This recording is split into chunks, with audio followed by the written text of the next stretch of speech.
Como a gente se conecta em relação aos assuntos afetivos? Eu não sei nem por onde começar, doutora, eu não sei nem como falar desse assunto. Então por que eles se comportam e vão contra todos os valores que a gente ensinou até aqui? É isso mesmo.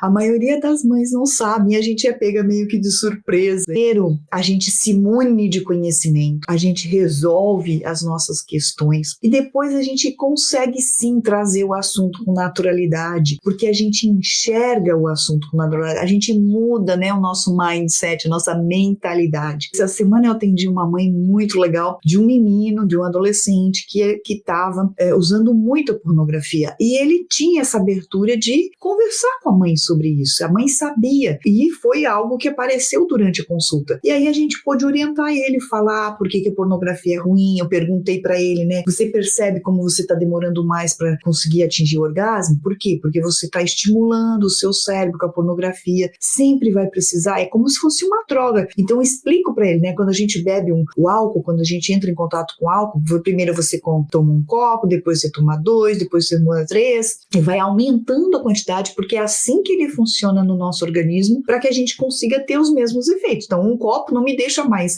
levinho, divertido. Eu preciso de 2, eu preciso de 3. A mesma coisa aconteceu com a pornografia na sua vida. E aí vai ser cada vez mais difícil para você conseguir atingir o orgasmo. E foi muito legal, porque na consulta de retorno, 2 meses depois, a gente traz esse assunto de novo e ele parou, né? Aí ele canaliza a energia dele, começou a fazer mais atividade física, usa menos a pornografia. Antes ele fazia 1, 2 vezes por dia e ele começou a fazer 1, 2 vezes na semana. Olha como a gente pode mudar a vida do nosso filho e se a gente dá espaço para que ele possa entender o que está acontecendo no corpo dele. O segredinho não é o como você fazia, o que o seu pai ou sua mãe permitia você fazer, não é como você se sentiu quando você foi dar o seu primeiro beijo. Quer ver? Você vai mostrar a sua vulnerabilidade também para o seu filho, você vai compartilhar da sua experiência e assim você se conecta com seu filho ou sua filha adolescente, você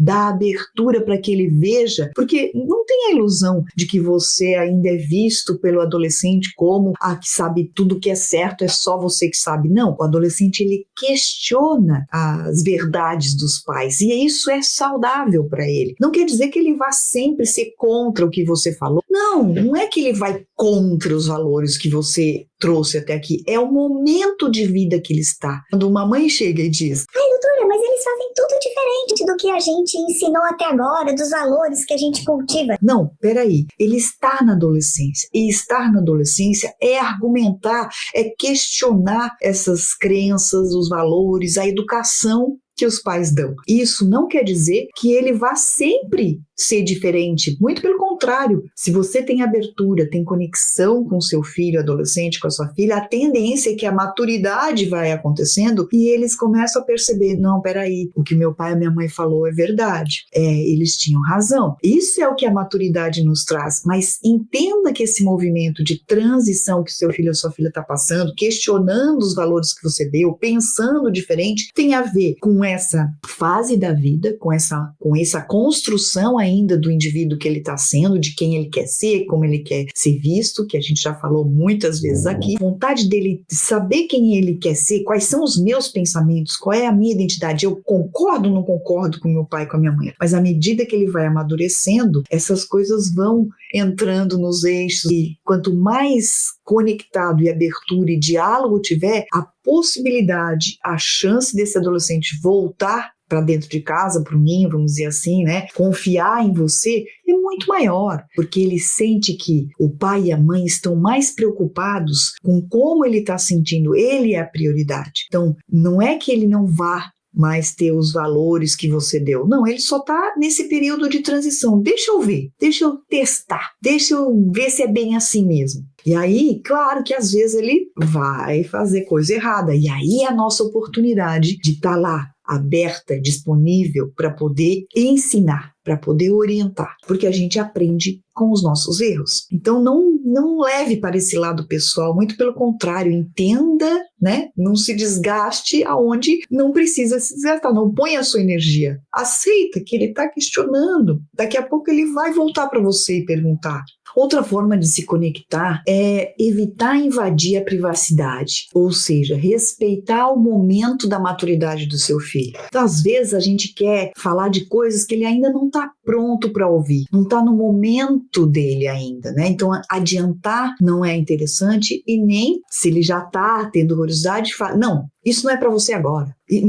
Você não tem idade para isso. Muito pelo contrário, né? A gente precisa sacar o momento que o nosso filho está e é óbvio que nós que já vivemos as experiências, a gente consegue perceber como que está o nosso filho. Se a gente estiver conectado, a gente percebe o momento que ele está. E eu dei algumas dicas aqui, né? Também está demorando muito no banheiro, explicando, ó, a gente não é contra você se masturbar. O problema é se masturbar vendo a pornografia, sempre, né? Então é isso que a gente precisa evitar a masturbação associada à pornografia, né? Seria mais natural a gente imaginar que os meninos conversassem com os pais e as meninas conversassem com as mães, né? A gente tem estudo que mostra que essa abertura seria melhor, mas como a gente vive num mundo muito machista, tem pais que têm dificuldade de conversar sobre isso com seus filhos, meninos, garotos, porque os vê como outro homem, percebe? E aí eles não conseguem ter abertura de falar de coisas de intimidade com o próprio filho. Olha as amarras que existem na nossa cultura, na nossa sociedade, por questão do machismo estrutural mesmo, né? Vou fazer, a não ser a minha parte, que é estar aqui dizendo para você, conversar com seu marido e dizer, olha, se você não consegue falar, eu vou falar, né?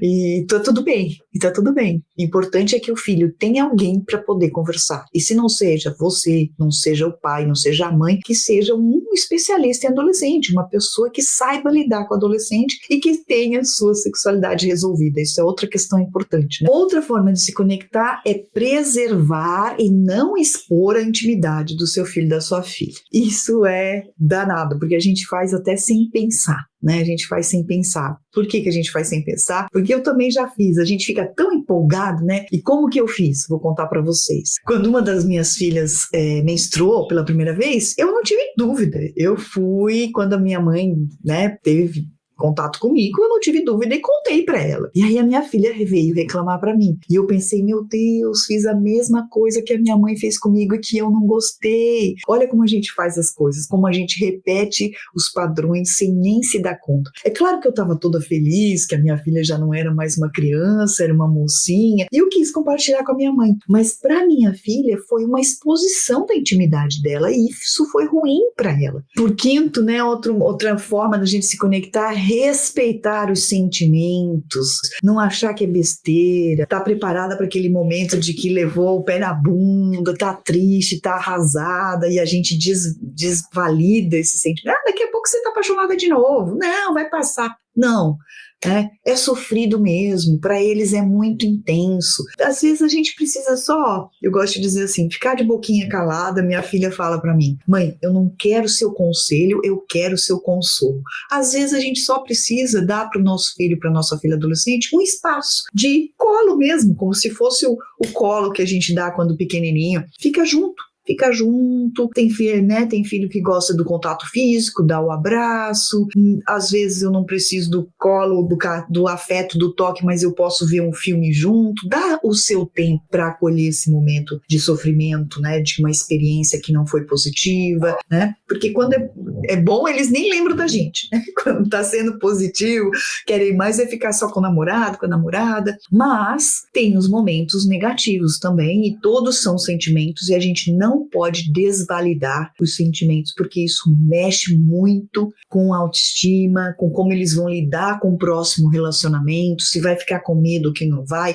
Bom, você já deve ter vivido essas experiências, o seu coração já deve ter sido quebrado, né? Você já deve ter ficado com o coração quebrado e sentindo que é a dor, né, de uma rejeição, ou de uma traição, ou a melhor amiga que ficou com um menino que sabia que eu gostava. Então isso acontece. Já tive mãe que mudou de escola por causa disso, e não é o ideal, né? A gente precisa deixar os nossos filhos enfrentar as dificuldades. Então o ideal é a gente estar ali para acolher, para apoiar, não fugir da dor, porque se a gente foge da dor, a gente mantém o sofrimento, a gente sofre, e só sofre quem escolhe sofrer. A gente precisa aceitar a dor, vivenciar a dor, e aí a gente, depois que aceita a dor, a gente para de sofrer. Eu tô aqui para alertar você. Faz muita diferença a nossa abertura, o nosso acolhimento nesse momento de vida dos nossos filhos, das nossas filhas. Muda tudo, muda o futuro deles, muda como eles vão viver a afetividade, a sexualidade na vida adulta, no futuro da vida deles.